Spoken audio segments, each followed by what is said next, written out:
Terminó Navidad, Año Nuevo, se viene ya la fiesta de Reyes, la adoración al niño, pero también estamos pensando en el inicio de clases. Los papás ya están correteando de un lado a otro, ya hay algunas filas que se han visto, por ejemplo, en el Liceo La Paz, y está con nosotros el ministro de Educación, Roberto Aguilar. Bienvenido, ministro, un placer tenerlo. Igualmente, Priscila, muchísimas gracias por la invitación. A todos los que nos ven, nos escuchan, un gran abrazo y el mejor deseo para este año 2017. Ministro, ya estamos con la mirada puesta en el inicio de clases y también en la inscripción, que es súper importante. Sí, estábamos esperanzados en que sea un poquito, la sensación un poco más tranquila entre el fin de año y el inicio de año, pero ha sido bastante rápido. Así que estamos ya preparando todo lo que se refiere a la organización del inicio de inscripciones, que va a ser el 16 de enero, lunes 16 de enero, en base a la programación que tiene cada una de las unidades educativas. Hay fechas específicas que se ha dado para los cursos, etc. Tratamos de que primero se inscriban los primeros, que son los que generalmente tienen mayor demanda y mayor presión. Y a partir de ello, los otros cursos son mucho más tranquilos y regulares. Para 2 semanas de lapso, para hacer las preparaciones, planificaciones. Un aspecto que hemos logrado acordar es, para noticia de los maestros, colaboran como todos los años en el contexto de la inscripción, pero no es necesario que un director los haga sentar durante 4 horas o 5 horas en la unidad educativa. No, solamente es el periodo en que se esté haciendo la inscripción. Concluida estas 2 semanas de planificación, preparación, entramos a el 6 de febrero, que es el día de inicio de clases en todo el estado plurinacional. ¿Qué pasa con las filas? Ya se han observado algunas, por ejemplo, en el centro. Sí, esto es lo que repetimos todos los años. Si ustedes cuentan, son aproximadamente unas 10 unidades en el caso de La Paz, menos de 10 unidades. En algunas ya se ha logrado superar, en otras han creado mecanismos consensuados internamente, en otros han establecido, como dice la norma, que directamente el 16 de enero van a realizar si es necesario, sorteo, porque hay mucha demanda. Pero hay otras unidades que lamentablemente, tradicionalmente, tienen una sobredemanda y obviamente viene el tema de las filas. Lo que siempre decimos, el tema de la fila, además de ser preocupante en el sentido de el sacrificio que hacen los papás y mamás, uno de los problemas, y es lo que queremos coordinar con los papás y mamás, con las unidades educativas, es que se ha vuelto vulnerable para el tema de situaciones incluso delictivas. Gente que va y se pone en una fila, sabe que en esa unidad educativa va a haber demanda, se pone al principio, se pone toda la familia y después van vendiendo estos puestos. Entonces se vuelve un negocio ilegal. Es una especie de reventa. ¿Se puede denunciar esto? Sí, más bien hemos tenido varias veces ya los años anteriores denuncias de padres de familia, de madres de familia, que nos han más bien coadyuvado para que nosotros detectemos esta situación. En otros casos, y eso es lo que hay que evitar por todos los medios, hay suerte de cupos dentro de la unidad educativa. Y este es obviamente un acto de corrupción. Entonces, cuando nosotros decimos se prohíbe la fila, y nos preguntan, pero ¿qué hacemos frente a eso? Hay 2 opciones. Uno, que puedan ver una unidad cercana, que no tenga la situación de filas y más bien tenga una posibilidad de inscripción rápida. La segunda es que si hay una sobredemanda y los papás quieren que efectivamente se inscriban sus hijos en esa unidad educativa, es el tema del sorteo. Alguien se reía y decía, pero ¿cómo con sorteo van a decidir la inscripción? Solamente es en las unidades educativas que tienen esta sobredemanda.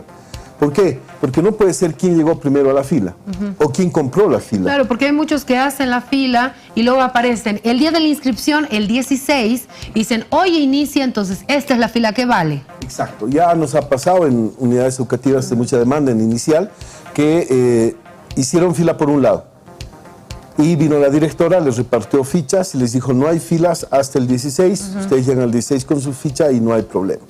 Pero el día 16 hicieron fila para el otro lado. Exactamente. Y cuando aparecieron, obviamente, los papás que habían tenido su ficha, que tampoco es correcto que la directora distribuyera las fichas, se generó un conflicto, incluso hubo golpes. En otros casos, ha habido, y lo pude ver en esta unidad educativa, una suerte de acuerdo entre la directora y los padres. Entonces no hacían la fila, en la unidad educativa. Lo hacían en la placita de la avenida Arce y ahí se reunían todos los días a las 7 de la mañana. Llamaban lista. Exacto. Llamaban lista y con la lista se iban los papás. Aquí tenemos nosotros unas 2 unidades educativas que hacen lo mismo. Sí. En las madrugadas se están llamando lista. Yo llegué un día a las 7 de la mañana, me vieron medio que estuvieron ahí con miradas medias duras, pero lo que les queremos transmitir es simplemente un tema de sobredemanda en unidades educativas específicas. Santa Cruz, por ejemplo, la unidad educativa Florida, en La Paz, es la unidad educativa La Paz, y así sucesivamente. Por ello es que los directores distritales tienen una recomendación para que inmediatamente, ya desde estos días, puedan acompañar a los directores de unidades para que se evite el tema de las filas. En algunos casos llegan a acuerdos con la Junta Escolar para que no exista ningún hecho de carácter ni delictivo, estafas, etcétera, o venta de filas, o ningún acto de corrupción, que es lo que nosotros queremos precautelar. Que todos tengan el mismo derecho de inscribirse a sus hijos en la unidad educativa. Lo que sí hay que recordar, un papá y mamá que tenga a su hijo en cursos superiores y que su segundo hijo, su tercer hijo, quiera inscribirlo en primero, tiene todo el derecho de hacerlo. Es prioridad en la unidad educativa. Y también el tema de si es en la mañana o en la tarde. En el tema de mañana y tarde, ese es el otro problema. En el Liceo La Paz, que están ya empezando a hacer fila, es fila para la mañana. Hasta donde hemos podido verificar, porque en el turno de la tarde no hay una sobredemanda. Entonces sí queremos hacer una distribución. Si quieren la unidad educativa, perfecto, pero que se distribuyan en el turno de la mañana y en el turno de la tarde. ¿Qué pasa con los estudiantes con capacidades distintas? Se está trabajando desde hace bastantes años a través del Viceministerio de Alternativa Especial, a través de Noel Aguirre, el contexto de hacer de la educación una educación inclusiva, es decir, que en aquellos casos en los cuales las condiciones son adecuadas se permita la incorporación de estudiantes con alguna discapacidad. El año pasado pusimos leve y eso generó una discusión incluso interna en el ministerio. ¿Cómo hacemos para diferenciar entre leve, no leve, etcétera? Entonces, lo que ahora se ha establecido es que parte de la responsabilidad de educación especial, de la dirección y del viceministerio, es el de hacer el acompañamiento, para que no vayamos al otro extremo, es decir, aperturamos las unidades educativas, se incorporan niños o jóvenes con alguna discapacidad, pero de pronto la unidad educativa no tiene las condiciones para atenderlo como debe ser, de una manera digna.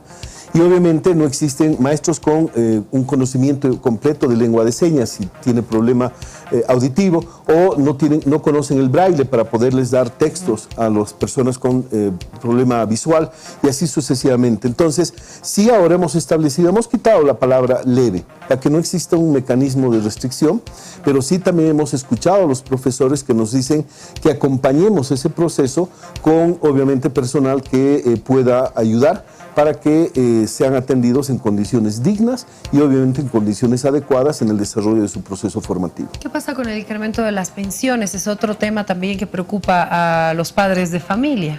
Hoy día ya me llegó la nota del ministro de Economía donde me pide toda la lista de documentos e información para que se pueda reunirse y establecer obviamente un criterio técnico-económico para poder definir el incremento de pensiones, que no sea un tema arbitrario o un aspecto que esté fuera de las posibilidades o de las situaciones, la situación económica de la familia. Por lo tanto, ya con esta nota empezamos el proceso de hacer una negociación que va a ser seguramente rápida, mostrar los documentos, establecer cuáles son los criterios de rentabilidad y sobre eso, obviamente, el tema de inflación y un aproximado al tema de incremento de salarios, y ese es el parámetro que define el incremento. ¿Hay algún pedido que ha hecho los colegios particulares? Directamente hacia un porcentaje no.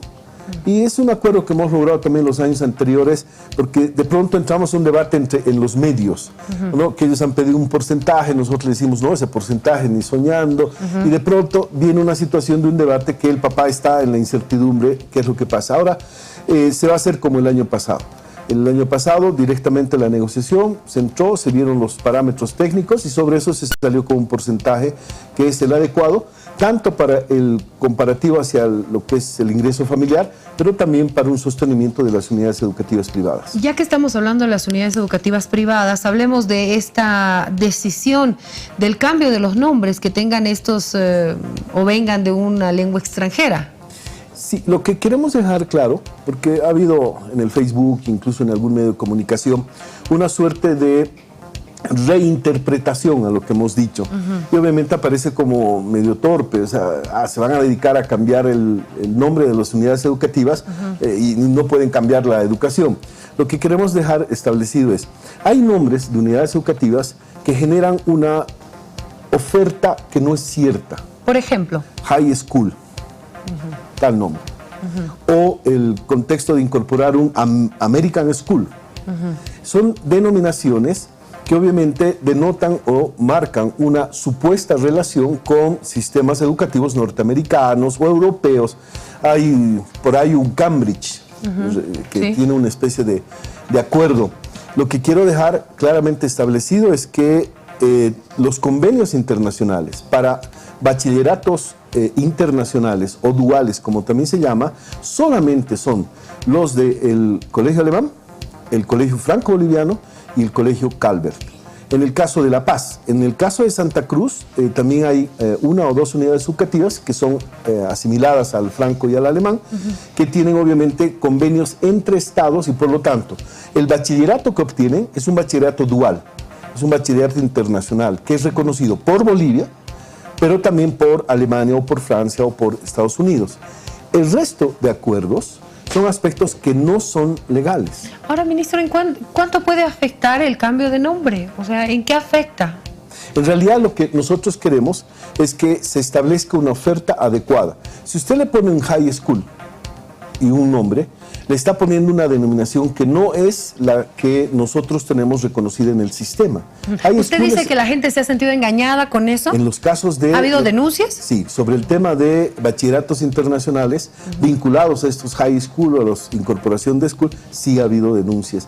¿Pero eso es porque se ofreció eso? O sea, iban al colegio y les decía, va a tener un bachillerato internacional. Incluso su publicidad viene en el sentido de bachillerato internacional o bachillerato reconocido por la Cambridge University. Eso ya es publicidad engañosa. Exacto. El viceministro Mendoza debe estar pendiente. No, y debería, vamos a pedir que nos acompañe porque lo que queremos es justamente evitar esta publicidad engañosa, una oferta educativa que no es la correcta y que obviamente esté vinculado. Por eso les decía, a veces se ha reinterpretado de una manera malintencionada, que lo que queremos es quitar el tema del uso del inglés. No, lo que queremos es quitar una publicidad o un servicio que no es el que está dando, porque no está dando bachillerato internacional una institución que incorpore dentro de su denominativo un high school o un school. Ahora, si son claros, si dicen, bueno, soy high school XXX, ¿no? Pero yo no doy ningún bachiller internacional, bachillerato internacional. Si son claros con la población o con los padres de familia, ¿tendrían algún problema? Miren, para que vean, y el tema más claro, el Instituto Americano tradicionalmente se denominó Instituto Americano. Y era un colegio secundario. Tiene también un instituto de educación superior. Hablamos con ellos hace varios años atrás y establecimos un acuerdo. Primero, no puede denominarse instituto porque genera una confusión respecto del nivel jerárquico académico que está brindando. Instituto es para educación superior. Por lo tanto, la unidad educativa metodista decidió denominarse Unidad Educativa Amerins, porque era su nombre tradicional, y lo usó el Amerins como nombre propio. Albert Einstein, no le estamos pidiendo que lo vuelva Alberto Einstein, no, sino que la denominación no genere una distorsión respecto de la oferta que realiza. No puede ninguna unidad denominarse instituto, unidad educativa e instituto, porque esto está vinculado a institutos superiores. Y obviamente se está reordenando todos los aspectos vinculados a denominación y a la oferta que brinda. Por eso el caso del Instituto Americano es el más correcto, el más adecuado, el de asumir un nombre propio que además lo identifica, es una tradición dentro de la propia comunidad educativa y no genera ninguna distorsión ni confusión. Ahora, ¿eso no va a perjudicar a los papeles, los diplomas, certificados, todo lo que entregaba la unidad educativa? No, ninguno. Es el caso también, por ejemplo, el de San Andrews. El San Andrews asume como nombre propio. No necesita volverlo San Andrés por un tema de traducción simple. Lo que estamos pidiendo es, en nombres propios, se queda como está, y en el caso de denominaciones que no sean las correctas, obviamente se las adecuará en un criterio consensuado con la propia unidad educativa. La resolución que se emita establecerá que todas los documentos relacionados a la unidad educativa high school tantos, quedan validadas con la denominación tantos y eso no va a generar ningún problema. ¿Será un censo por esto también? O sea, ¿va a ser parte de la información? En realidad es un complemento de lo que fue el trabajo que hemos hecho hace 4 años atrás. Hubo hace el año 2009 el primer censo, hubo hace 4 años después el segundo censo y ya estamos entrando al tercer censo de unidades educativas particulares. ¿Por qué es importante esto? Antes usted encontraba en el periódico ofertas, se ofrece resolución ministerial de colegio, de unidad educativa privada en pleno funcionamiento. Y se vendían la resolución, negociaban con la personería jurídica y obviamente esto generaba situaciones de mucho conflicto. Situaciones de, disculpen, solo lo pongo como ejemplo, algún conflicto familiar, un divorcio, de pronto se quedaban con las denominaciones a partir de la sentencia judicial, porque obviamente una resolución ministerial de unidad educativa en funcionamiento tiene un determinado valor institucional. Por ello es que lo que se ha determinado es entrar a regularizar todos los aspectos institucionales que funcionen de manera adecuada. Esa vez se cerraron 200 unidades educativas de solamente nombre. Es decir, eran 200 unidades que no funcionaban durante muchísimos años y se regularizó eso. Segundo, el tema de infraestructura. Una unidad educativa privada no puede ser puesta en una casa y adecuada simplemente por hacer el negocio. Debe tener condiciones. Tercero, debe tener obviamente el contexto de cumplimiento de las condiciones básicas del desarrollo curricular, laboratorios, etcétera, si va a ser privada. Y en el contexto de docentes y otros aspectos para poder cumplir con toda la normatividad. En base a eso también podría haber sanciones entonces. En el caso del censo es más que todo una recolección de información. Derivado de esto ya viene obviamente la verificación y evaluación de carácter legal, que ahí sí deriva en el tema de sanciones. El censo en sí mismo es una recolección de información. Lo que sí identifica son situaciones irregulares, que eso obviamente se pasa a las departamentales para que hagan el seguimiento correspondiente. Bueno, ahí está parte de la información que nos ha traído el ministro de Educación, a quien seguramente lo vamos a volver a invitar para cuando arranquen las clases, hablar un poquito de cuál va a ser la currícula, cómo se está cumpliendo y demás. Ministro, ha sido un placer tenerlo siempre aquí en Todo Pulmón. Muchísimas gracias. Buenas noches.